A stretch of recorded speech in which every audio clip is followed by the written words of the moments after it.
En la apertura de esta conferencia nos acompañan e integran este living el contador Danilo Astori, vicepresidente de la República Oriental del Uruguay, presidente de la Asamblea General y presidente de la Cámara de Senadores. El contador Enrique Iglesias, secretario general iberoamericano, y el doctor Luis Alberto Lacalle Pou, presidente de la Cámara de Diputados. Asimismo, nos acompañan en la mesa de comentaristas el doctor Fernando Lorenzo, ministro de Economía y Finanzas de la República Oriental del Uruguay, y los organizadores de este evento, el senador Enrique Rubio, presidente de la Comisión de Asuntos Internacionales de la Cámara de Senadores, y la diputada María Elena Laurnaga, presidenta de la Comisión de Asuntos Internacionales de la Cámara de Representantes. Para dar comienzo a la apertura de la conferencia, invitamos a hacer uso de la palabra al contador Danilo Astori. Muy buenas tardes para todos.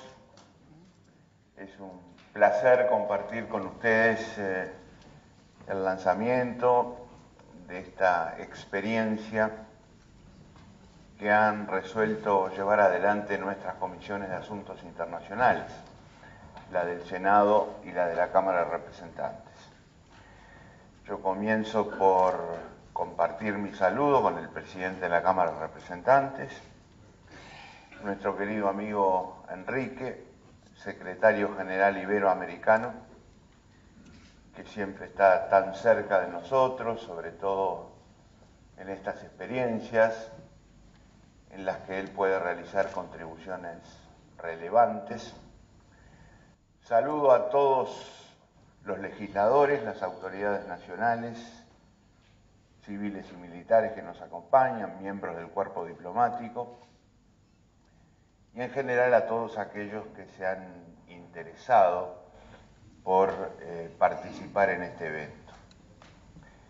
La verdad es que tanto la denominación de este trabajo que vamos a comenzar ahora, como los ejes fundamentales sobre los que descansan, resultan absolutamente relevantes en los días que corren.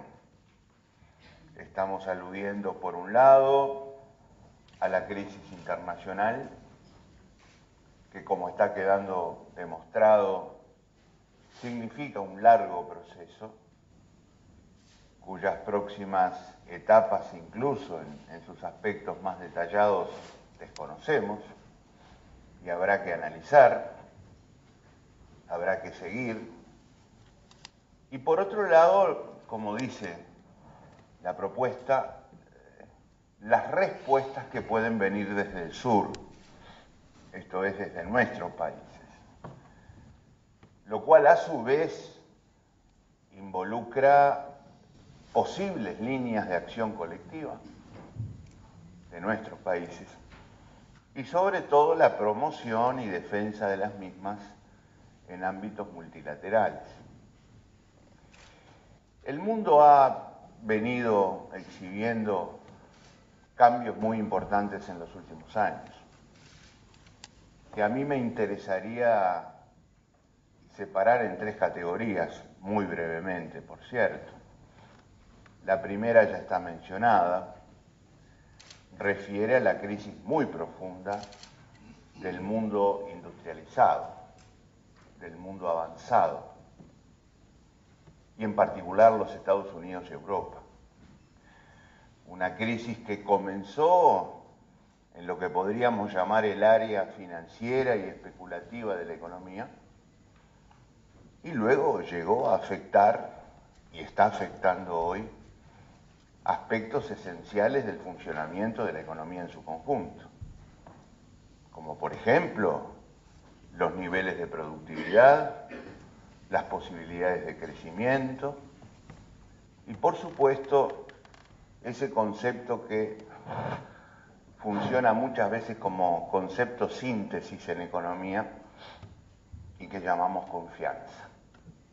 Hay una gran crisis de confianza en el mundo avanzado y en algunas partes del mismo se llega a poner en cuestión aspectos fundamentales, como por ejemplo en Europa lo que es ni más ni menos que el más antiguo y sólido proyecto de integración que se haya conocido en las últimas décadas. En segundo lugar, mencionaría la realidad que plantearon en los últimos años, debería decir los cambios en la realidad que plantearon en los últimos años los llamados países emergentes potentes, como China, como India, como Rusia, como el propio Brasil, llegando a representar lo que podríamos, sin exagerar, identificar como nuevos factores de regulación y equilibrio en el mundo. Y que en particular resultaron muy importantes para la tercera comprobación que yo quiero mencionar, y son los cambios en nuestra región latinoamericana, porque la América Latina de hoy no es la misma de hace no tantos años y presenta cambios relevantes en sus realidades. Para empezar, porque hay un mayor número de países que han hecho las cosas bien últimamente, que por un lado han practicado políticas económicas sólidas, creíbles, sostenibles, desterrando desequilibrios que fueron típicos en la historia de muchos de nuestros países, como por ejemplo en el campo de los precios, en el campo fiscal, y al mismo tiempo buenos resultados en el campo social, porque la reducción de la pobreza ha sido significativa aún en los años recientes de mayor posible impacto de la crisis internacional. Y ese es un cambio importante que se percibe en la región. El segundo es la conciencia creciente en nuestros países del potencial que tienen y que se ha visto reflejado en los cambios más recientes. La extraordinaria dotación de recursos para la producción de alimentos y materias primas.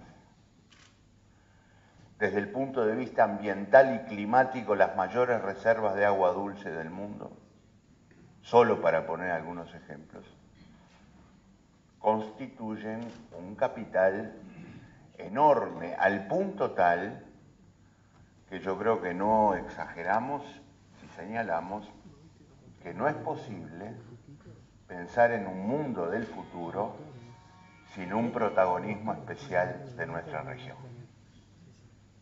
El tiempo dirá cuáles serán los caminos de ese protagonismo.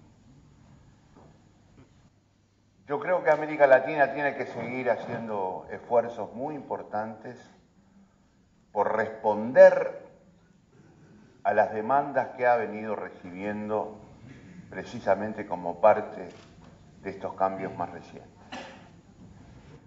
Y hacerlo con un convencido impulso a la industrialización, a la agregación de valor, a la elevación de los niveles de productividad y al contenido tecnológico y de innovación en su producción.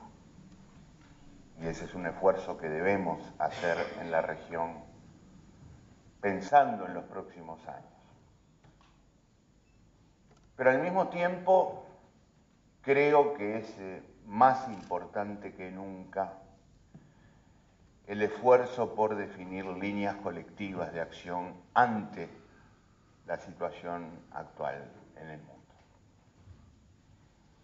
Nos ha costado mucho en América Latina defender líneas colectivas de acción, por más que hay muchos intentos en el campo de la integración. Nuestro país, en los últimos años, y sobre todo para encarar las dificultades de una integración que se necesita, pero que plantea problemas, concibió e impulsó, adoptó, mejor dicho, un concepto originado en la Comisión Económica para la América Latina y el Caribe, la CEPAL, que llamamos regionalismo abierto. Yo mantendría este concepto para señalar la necesidad de este esfuerzo actual que trasciende al proyecto de integración, que va más allá de lo que solemos llamar integración, para representar eso. ¿Cómo separa América Latina desde el sur, como dice la denominación del seminario, ante la crisis internacional y cómo defiende colectivamente sus intereses y los promueve en los ámbitos multilaterales?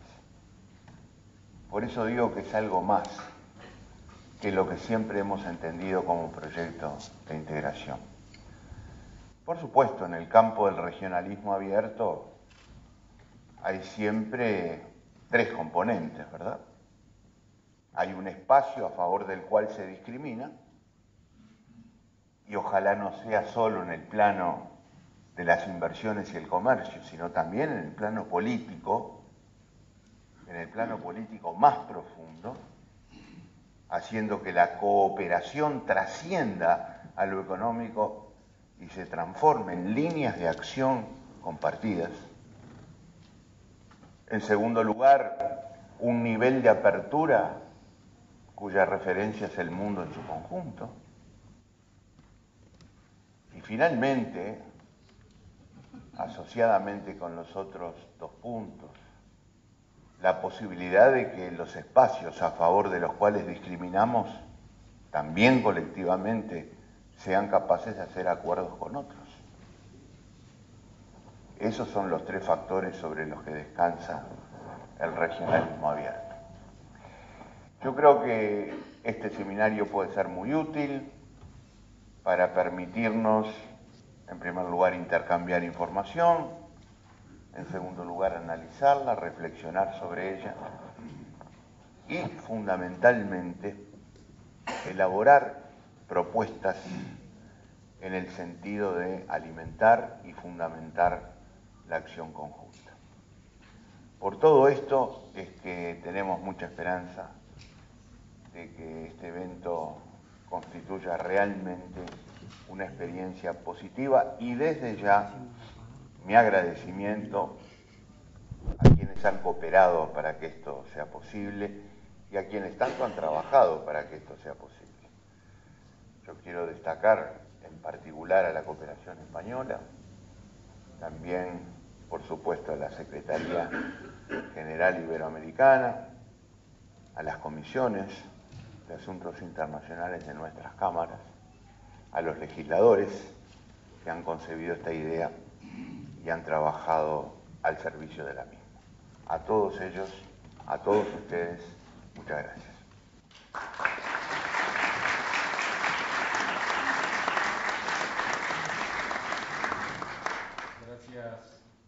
Gracias, presidente. Invitamos a hacer uso de la palabra al doctor Luis Alberto Lacalle Pou. Señor Vicepresidente de la República, señores senadores, señores diputados,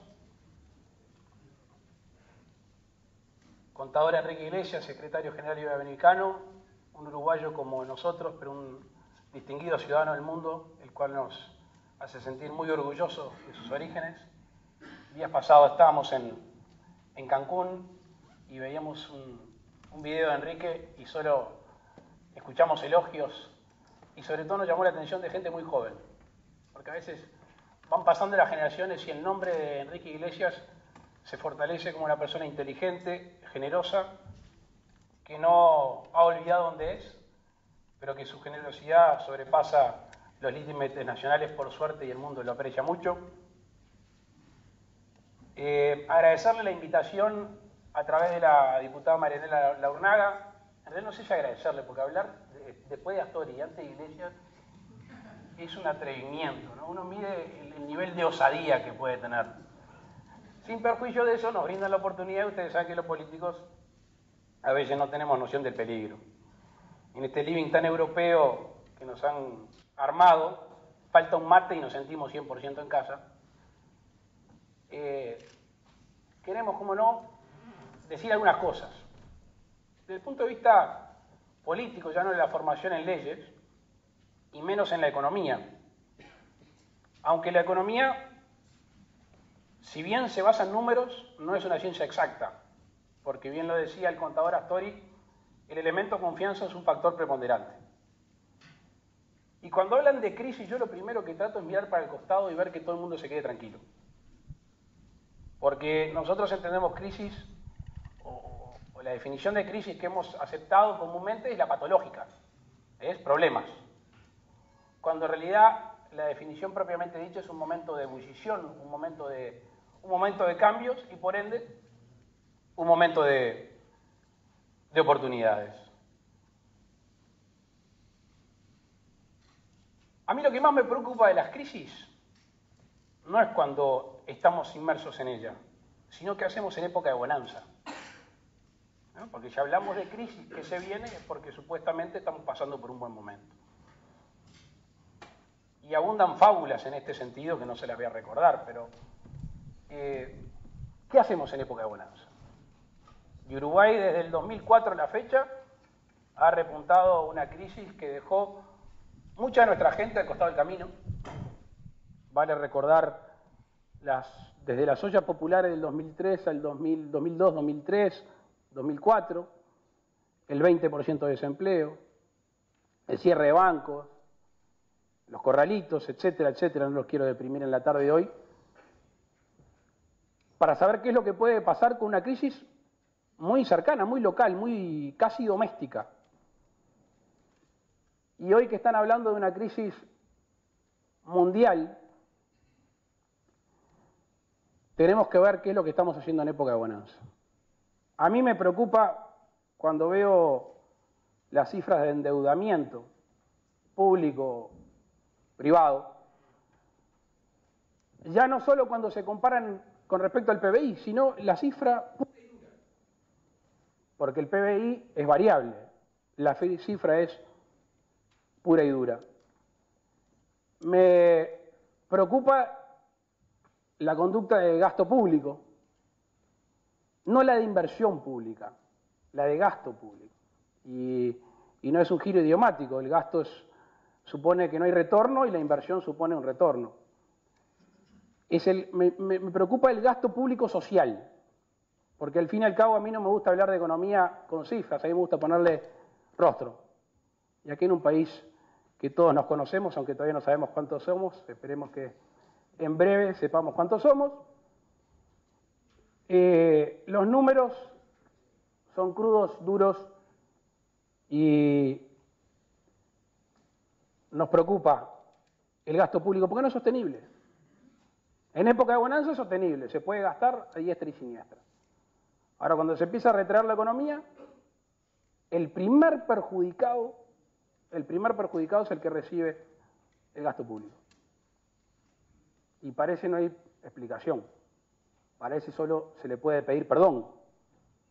Y se le puede pedir perdón en lo que se hizo, o en lo que no se hizo, o en lo que se hizo mal. Por eso, la crisis, que ya no es del norte, porque punto cardinal que se recorra puede haber crisis, los primeros que la sufren no son los que se resfrían, son los que estornudan. Porque como el capital sabemos que no es un elemento muy valiente, y cuando se empieza a retraer, donde los primeros que se empieza a recortar es la punta donde llega, que es donde se genera empleo, donde se genera inversión. Uruguay ha hecho un fortísimo esfuerzo de conseguir inversiones. Gobierno blanco, gobierno colorado, gobierno frente amplista, con mayor, menor calor, mayor, menor mirada para un lado, más amigos, menos amigos, pero buscando inversiones. Naturalmente, esas casas centrales o esos lugares donde sale la inversión no es de 18 de julio y Ejido. Es en países europeos, en países asiáticos, y cuando viene la crisis, el dinero para abajo del colchón como se hacía antiguamente, y los primeros que nos vemos perjudicados es lo que recibimos esas inversiones para obtener empleo. Ahora, es muy subjetivo también y me parece muy bueno cuando se habla de la integración, la crisis y la integración. Yo, en este acto de atrevimiento que estoy haciendo, digo, bueno, a ver, ¿y cómo se comportan o cómo se han comportado con nosotros los países con los cuales tenemos integración. Regular bueno, por poner una calificación. Y cuando los problemas económicos empiecen a afectar a algunas economías, yo quiero ver si la política monetaria aguanta el Mercosur. Quiero ver si nos van a llamar por teléfono, si se va a evaluar más o menos, o qué actitud se va a tener, o si no se va a correr los organismos multilaterales, o a la Unión Europea, o donde tenga que ir a negociar unilateralmente. A mí, yo soy como Santo Tomás en esto, ver para creer, y antecedente inmediato no habla muy bien de lo que se puede esperar. Entonces, sin querer ser medio melancólico como un tango aquí a media luz y tirar malas noticias, me parece que Uruguay todavía disfruta de bonanza. Todavía estamos a tiempo de aplicar determinados instrumentos y no tener que lamentarnos de que no se aplicó dentro de un tiempo. Todavía nuestras cancillerías, la diplomacia parlamentaria tiene tiempo para ir a hablar con Argentina, con Brasil y no dejar a Paraguay afuera de cómo afrontar este tipo de situaciones, porque si no, este mismo seminario, dentro de, Dios quiera que no, pero dentro de 3 años, vamos a estar hablando de cómo nos reintegramos y cómo salimos de la crisis. Muchísimas gracias.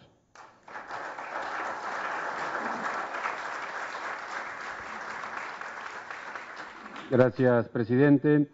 Cerrando la apertura de esta conferencia, tiene la palabra el contador Enrique Iglesias. Muchas gracias, señor presidente, estimadas amigas y amigos. Muchas gracias por darnos la oportunidad a la Secretaría de colaborar con las comisiones en la organización de este evento. Para nosotros es un placer y en lo personal doblemente placer porque me permite estar aquí en esta casa donde está tantas oportunidades. Yo creo que esta crisis nos sorprendió a todos y sobre todo dejó de lado algo que fue muy importante durante muchas décadas, ¿no?, que fue la previsibilidad. Nosotros, particularmente en el lado económico, abusamos de la previsibilidad. Todo era previsible, incluso el riesgo.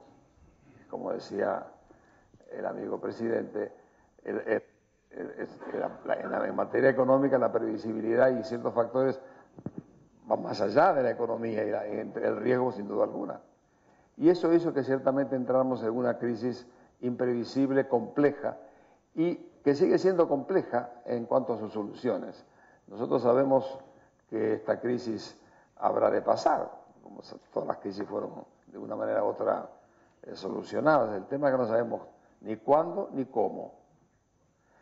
Y creo, lo que sí sabemos es que va a durar bastante y que los impactos que tenemos ahora están evolucionando todos los días. Hoy y mañana hay una etapa importante de evolución posible en Europa, ya hablaremos después.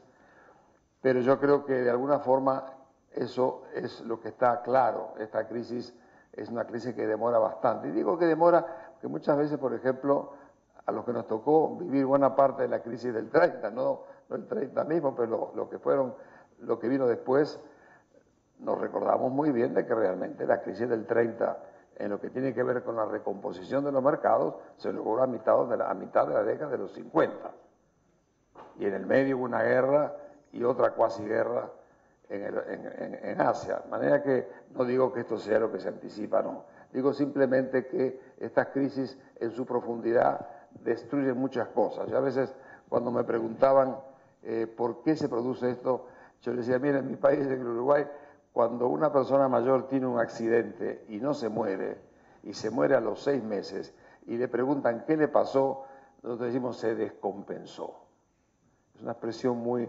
Y es así, la economía mundial se descompensó. Y estos grandes equilibrios que existían, basados en la creatividad financiera, en la especulación, lo que ustedes quieran, se descompensar y restablecer los balances, va a llegar un tiempo. Sabemos también que el punto de llegada no va a ser el punto que dejamos atrás. Vamos a encontrar una nueva economía, una nueva sociedad y sobre todo un nuevo sistema de relaciones internacionales. Una nueva economía porque los grandes motores del crecimiento van a estar ciertamente en el conocimiento, estar en la ciencia, en la tecnología, en la innovación. Una nueva economía porque ahora tenemos en el escenario países emergentes que en este momento son responsables de 2/3 partes del crecimiento del mundo y que van a seguir siéndolo en el futuro en forma muy dinámica. Somos también conscientes que en ese mundo que vendrá, en esa nueva economía, vamos a tener un mundo multipolar y no tanto bipolar, vamos a tener muchos centros de poder. Va a ser también una nueva sociedad, desde luego, ya lo es hoy en día. 50, 60% de clases medias que reclaman cosas, reclaman derechos y reclaman participación y reclaman educación de calidad, y reclaman cosas que no se reclamaban antes, que no estaban en la agenda. Eso ciertamente va a ser una demanda también a la calidad de la política, porque habrá que enfrentar esas demandas importantes que vienen de esta realidad de clase media. Pero quizá donde más a mí me parece que va a haber impacto es en el sistema de relaciones internacionales. Nosotros somos hijos de la organización occidental del mundo, que fue las Naciones Unidas, Bretton Woods para las finanzas, la Corte de Justicia de La Haya y el GATT, que después termina de ser la Organización Mundial de Comercio. Es esa organización, digamos, judeo-cristiana, del cual partió el llamado orden en gobernanza internacional, con la creación de Naciones Unidas, San Francisco, Bretton Woods, etc. Bueno, eso ciertamente va a estar muy desafiado. Y va a estar muy desafiado en el mundo que vendrá, porque estamos asistiendo al desplazamiento de poder económico más importante en la historia de la humanidad, del occidente al oriente. Es cierto que en el siglo XVIII ya China era el 50% del Producto Mundial seguramente, pero ahora vamos a ver un desplazamiento masivo de ese poder económico hacia el occidente. Y vamos a ver un mundo multipolar, como decía, con muchos centros de poder. Organizar un mundo multipolar es muy complicado. Europa se pasó viviendo bajo un mundo de poder multilateral e inventó toda la guerra del mundo. Hace 800 años que están haciendo guerras por ese tema. Yo no digo que esto sea lo que ocurrirá, digo simplemente que organizar ese nuevo mundo va a desafiar a aquellas instituciones de Naciones Unidas, de Bretton Woods, que se crearon, porque va a haber que dar entrada a compatibilizar nuevos valores que no son necesariamente los valores occidentales. Es una tarea muy compleja, que va a exigir un enorme grado de inteligencia, de acomodación, para tener realmente la capacidad en ese nuevo mundo de un subconjunto de principios que organicen la vida en paz y en convivencia. Entonces, esta crisis que tenemos ahora anticipa un poco todo eso. Es un proceso muy largo, es un proceso muy complejo. Yo creo, como digo, que vamos a salir. Pero es muy importante ser consciente que en ese mundo es el que nos va a tocar vivir, dentro de nuestra América Latina, como región, como subregión, pero en un mundo que tiene esos cambios a que pelear. Y por supuesto nos corresponde a nosotros, como a cualquier otro, participar en ello y tener una cuota de responsabilidad frente a lo que vendrá. Discutirlo, analizarlo, conocerlo hasta donde se pueda, porque esto cambia todos los días. Yo no sé qué va a pasar dentro de 2 semanas, hay todo tipo de previsiones. Yo espero que no pase lo que alguna vez aquella socióloga americana, Barbara Tuchman, crea aquel libro que se llamaba Las locuras de la historia. Yo espero que el mundo no haga locuras, pero las ha hecho. Y por tanto, estar de acuerdo en que vale la pena acompañar ese acontecer es muy importante. Bueno, yo espero que este seminario nos da la oportunidad de ver difícilmente podremos anticipar nada o podremos dar soluciones a los problemas que están por delante, pero por lo menos acercarse un poco a entender la complejidad de lo que está pasando y ver sobre todo cómo nos toma esa crisis a nosotros como país en el mundo que vendrá. Nada más. Bien, damos comienzo entonces a la conferencia titulada La crisis económica internacional y la situación de la Unión Europea. En primer término, expondrá el contador Enrique Iglesias, que pasaremos a leer brevemente un currículum sumamente corto. Economista uruguayo, actualmente secretario general iberoamericano, fue presidente del Banco Interamericano de Desarrollo, BID, y secretario ejecutivo de la Comisión Económica para América Latina, CEPAL, de las Naciones Unidas. En su país ha sido ministro de Relaciones Exteriores y presidente del Banco Central.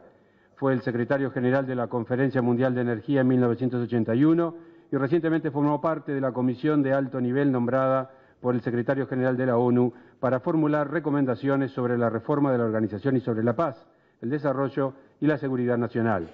También ha sido miembro de la comisión de alto nivel nombrada por el secretario general de la ONU, Kofi Annan, para impulsar el programa Alianza de Civilizaciones propuesto conjuntamente por los jefes de gobierno de España y Turquía. Lo dije lo más rápido posible, contador, para hacerlo breve. ¿Sí? Adelante, tiene usted la palabra. Funcionó. Bueno, continuamos un poco con los comentarios que queríamos traer a este encuentro. Primero, para mí es muy grato estar aquí acompañado de nuestro ministro de Economía, amigo Lorenzo, y amigo Frenkel, buen amigo de ambos, ¿verdad? Aquí tenemos una vieja amistad y nos resulta muy grato que haya venido. Eso es una maldad, eso. Se levantó a las 7 de la mañana, pero no lo podemos criticar porque vino en pluna. Entonces, creo que se salva. Si hubiera los días argentinos hubiera sido más complicado. Pero es muy grato verte acá, está tu casa, ¿no? Bueno, estábamos hablando un poco al principio de comentarios con el vicepresidente y con el presidente de la Cámara de Representantes sobre esta crisis que se nos vino encima. Yo decía que era una crisis complicada, imprevisible y que es difícil de asir, porque así como fue impredecible la gestación de la crisis, también está siendo bastante difícil de prever la salida de la crisis. Pero quizá una de las primeras cosas que se puede decir es que cuando hablamos de crisis mundial habría que calificar la palabra mundial, porque Canadá no tiene crisis, Suecia no tiene crisis, Australia no tiene, China no tiene, nosotros no tenemos. Es decir, es una crisis, yo diría, esencialmente del Atlántico Norte y Japón, y no todo el complejo europeo, lo cual le da rasgos también bastante peculiares. Ahora, lo que sí se nota en este momento es que los dos grandes focos están concentrados en Estados Unidos y en la Comunidad Europea, con algunos rasgos que, comparando con el pasado, a mí no dejan de impresionarme. El primero es que por primera vez que yo recuerde, no hay una sintonía entre Estados Unidos y Europa.